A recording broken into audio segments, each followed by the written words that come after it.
5.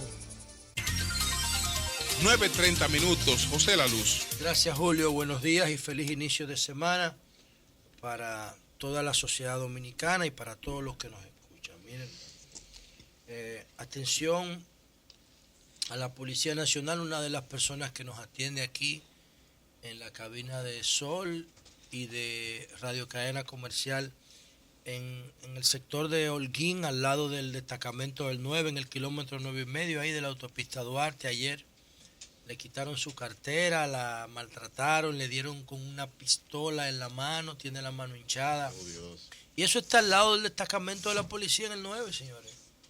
Ahí mismo, aquí, antes de llegar a Carrefour. Entonces, yo no digo su nombre porque no la quiero exponer, pero es una de las personas que nos asiste aquí, que nos da servicio en la cabina de la cocina de Sol. La hicieron pasar un mal momento, ella está todavía traumatizada porque además le quitaron su cartera, su documento, su dinerito, todo eso. Miren, según dentro de la lógica de las negociaciones electorales parasitarias que mi partido a veces sin sentido, a veces con cierto sentido realiza, se está negociando la Liga Municipal Dominicana y parece ser que el carril de adentro lo tiene Nene y Cabrera, ya eso se ha dicho incluso hasta público. Sin embargo, dentro de la lógica de negociación, si las cosas se hacen correctamente y se acuerdan correctamente, se había anunciado un pacto donde Nene iría los primeros 2 años así y Sí. Así es. y Ditren los otros 2. Parecido al del Senado, al de la Cámara de Diputados. Yo no estoy de acuerdo con esas cosas, pero bueno, allá ellos, Digo, cada quien parecido. sabe cómo se maneja. Sin embargo, yo pienso que como lo que hay ahí es una razón puramente electoralista, al PLD le conviene, y yo no estoy apoyando a Ditren, no he hablado con él nada de eso, ni me interesa nada de eso, no sé, la liga no de eso no debiera existir. Pero anyway, está ahí. Entonces, al PLD le convendría que la oposición tenga la liga en el 2020, no ahora. ¿Y por qué en el 2020? Porque en el 2020, para los fines que la quieren, dejaría mejor resultado. En el 2020. Porque en el 2020 que tú necesitas que los PRDistas te apoyen, si se va a mantener el pacto, que tengan motivado. Si tú le das una posición de gobierno a ellos, de poder ahora, y se la quita en 2 años, ¿qué motivación van a tener ellos? No se la va a quitar. Entonces, dásela ahora o dásela por los 4 años, no tengo ningún problema. Se la pueden dar por 400 años, no me interesa eso. Ahora, si se la vas a dividir en 2, tú tienes que tratar de que ellos estén en la liga en la coyuntura electoral. No lo saques por la mitad porque tú sabes que la motivación es el poder. Y si se lo vas a quitar, aquí tú le das un cargo a una gente 10 años. Y cuando lo quita, acaba contigo porque lo quitaste. Y no valora los 10 años que le diste. Y escribe una novela también. Y escribe. Y no quita la grancera tampoco. Se le va una.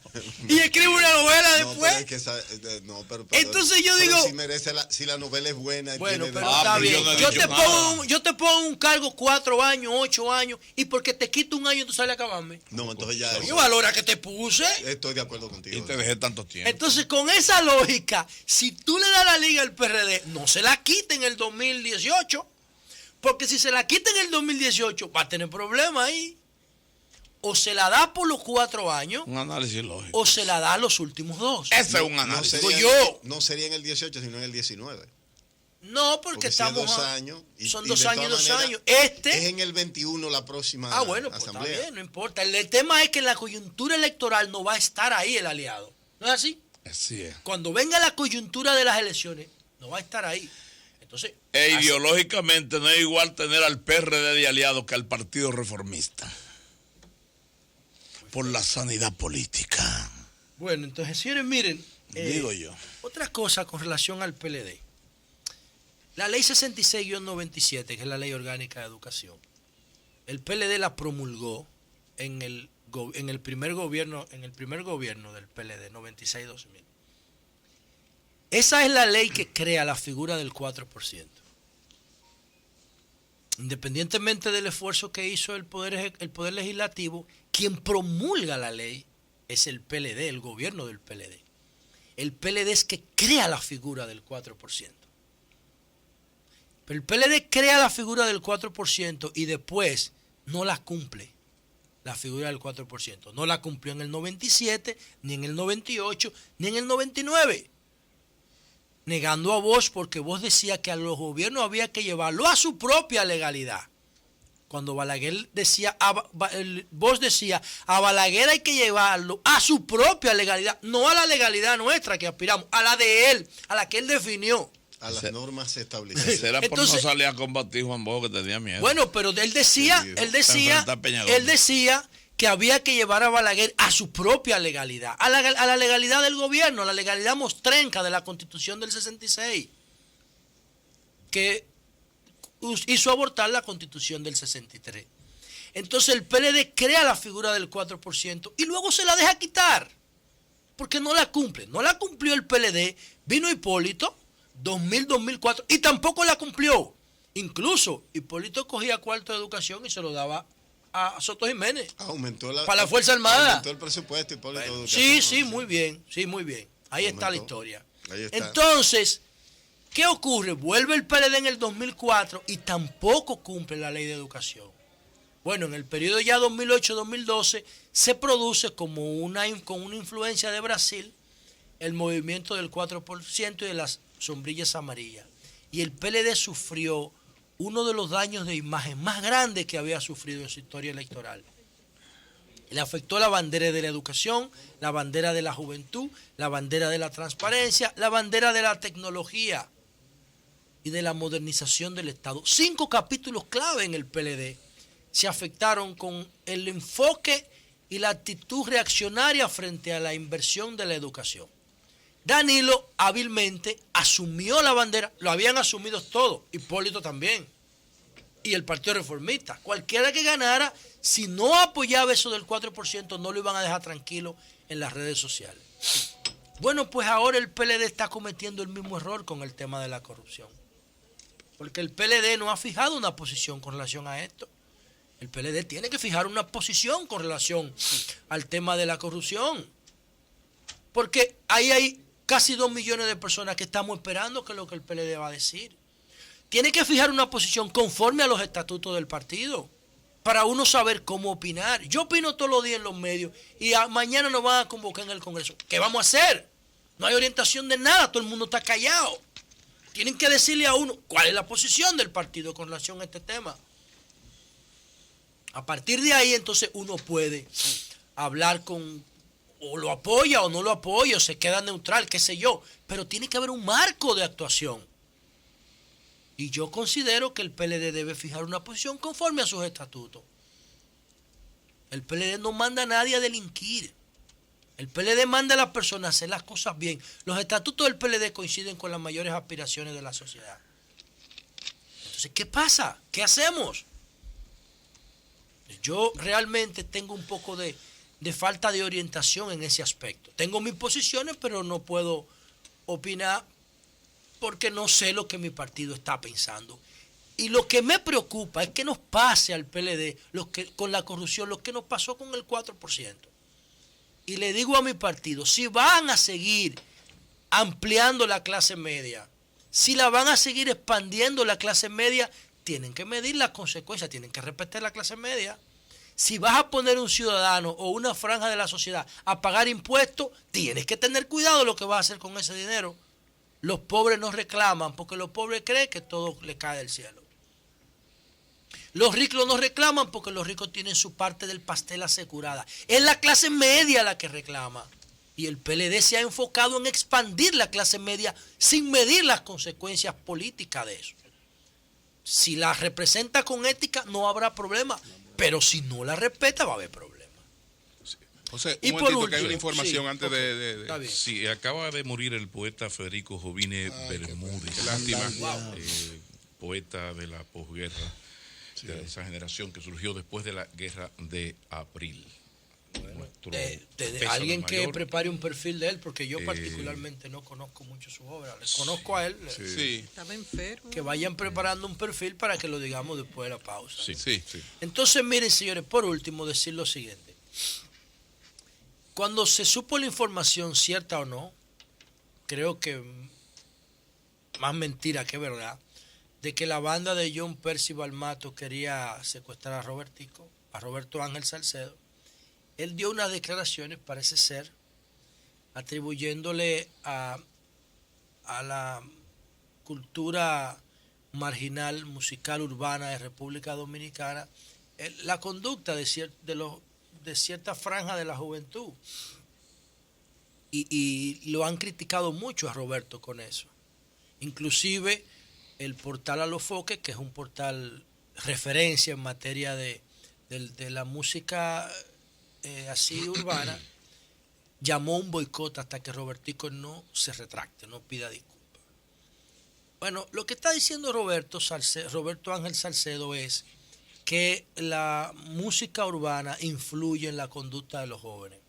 Obviamente, eso hay que verlo desde una perspectiva un poco más científica. Eso se ha estudiado mucho, ¿no? Eso está demostrado. Obviamente, la influencia no es solamente mala. La influencia es buena. También es más buena que mala. Lo que pasa es que ahí hay un residuo, hay un daño colateral que sí impacta negativamente. Por ejemplo, yo creo que el mayor homenaje que se le ha hecho a la mafia es la película El Padrino. El Padrino creó una cultura de la mafia. Pero la película expresó una realidad, igual que la música. Bueno, pero es un círculo vicioso. Sí, tú lo puedes justificar desde ahí. Ahora, tú conviertes en héroes, en personas con las cuales la sociedad se familiariza. Admirable A un tipo con un comportamiento delincuencial cuando tú estás en tu cama y el tipo se te mete por la pantalla. Cuando mataron al Chili en la serie de Pablo Escobar, mucha gente lloró. El Chili debe tener 300, 400 muertes en Colombia, en la vida real. Entonces, obviamente hay mucha influencia positiva. Yo digo que Silvio Rodríguez, que es la persona que más influye, una de las 3 personas que más influye en mi forma ética de pensar, Silvio, es una influencia positiva. Entonces, en el caso de los medios de comunicación, la referencia que yo más recomiendo, incluso la que tomamos en consideración para seguridad perimetral, es la de Johan Galtung, un noruego que ahora está cuestionando a Donald Trump. Johan Galtung tiene una teoría que se llama el triángulo de la violencia. Él dice que hay una violencia directa, la que está en la punta de la pirámide del triángulo, que es la que se puede ver. Pero que esa violencia directa, la que se puede observar, es una violencia resultante de 2 violencias que están debajo, que es la violencia cultural o la violencia artística, la que se expresa a través de los medios, y la violencia estructural, la que se expresa a través de las instituciones. La policía tiene la capacidad de matar 4 esta noche, y después que lo mata se van y se comen un picapollo. Y no pasa nada. Sí. Nadie sabe los nombres. Ni los judicializan. Nada. Entonces, esa violencia ¿Recuerda la primera versión del caso reciente en Baní? Sí, míralo ahí. Eso se quedó más o menos en el aire. Esa violencia estructural, esa violencia institucional, nosotros somos el resultado de la violencia. Nuestra historia, la de la humanidad, es la historia de la violencia. Y el senador no habló más. Y entonces, el tema es que con la democratización de la tecnología, con la masificación de la tecnología, ya no solamente los gringos producen violencia. No es lo mismo la violencia de Quentin Tarantino en Kill Bill. No es lo mismo la violencia de Quentin Tarantino en Kill Bill, una muchacha que con una espada mata 10, a la violencia de la serie del Capo.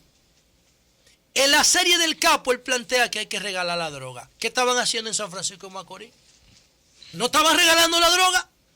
Claro, porque es una estrategia de marketing del narcotráfico. No lo planteaba el Capo que había que regalar la droga. Y un elemento político electoral importante. ¿Entiende? Entonces, sí, es verdad que los medios, de comunicación influyen. Los efectos de demostración están harto demostrados en psicología, en economía. O sea, influyen positiva, influyen negativamente. Ahora, ¿dónde entra el Estado? El Estado tiene que entender, si el Estado hiciera un análisis del contenido de los medios, sobre todo Spotify y YouTube, que son los que a mí más me preocupan, y unas cuantas emisoras que colocan esos contenidos, el Estado tiene que decir, ven acá, esto es un negocio para ustedes. Yo no creo en prohibir nada, pero creo en las restricciones. A mí me gusta mucho la música de Nene La Amenaza. ¿De quién? De Nene La Amenaza. A mí me gusta, sobre todo el primer disco de él. Lo de ahora no me gusta mucho. Pero ¿qué sucede? Que es un contenido para adultos. Tiene que tener restricción 18 años y Spotify tiene que saberlo, porque Spotify hace negocio aquí. Y YouTube tiene que saber que ese contenido no puede ser expuesto a los niños, a los preadolescentes y a los adolescentes que no pueden tomar una decisión con racionalidad. Entonces Spotify tiene que decir, este contenido es restricción 18 años y el Estado Dominicano tiene que decirle a Spotify a qué hora lo puede colocar y cómo, bajo qué circunstancias. Y no es solamente la música, es también las narconovelas. Ahora me enteré que Telemicro asumió una actitud institucional de no promover narconovelas. Eso es saludable. Pero en realidad, para terminar, Julio, en sentido general, igual que señales, no podemos confundir la libertad animal con la libertad social. La libertad animal no tiene límites. La libertad animal sí tiene límites. Los derechos de usted terminan donde comienzan los míos. Y entonces el Estado tiene que definir un sistema de penas inteligente y eficiente. Si un productor de cine o de reggaetón o de dembow o de merengue de calle o de lo que sea pone un contenido nocivo o lesivo para la salud de los niños en antena, usted tiene que multarlo económicamente con un monto que lo desincentive. Y si usted hace eso, como eso es un negocio, ni el productor, ni el medio, ni el artista lo van a querer volver a hacer. Pero en esto es importante, José, tomar en cuenta que primero hay que ver qué se va a hacer con el poder de los medios y la dificultad para controlar lo que difunden, que es un daño colateral, que difunden nuestros medios. Ahora, en la esencia, el meollo del problema está en que no se trata de la violencia en los medios de comunicación.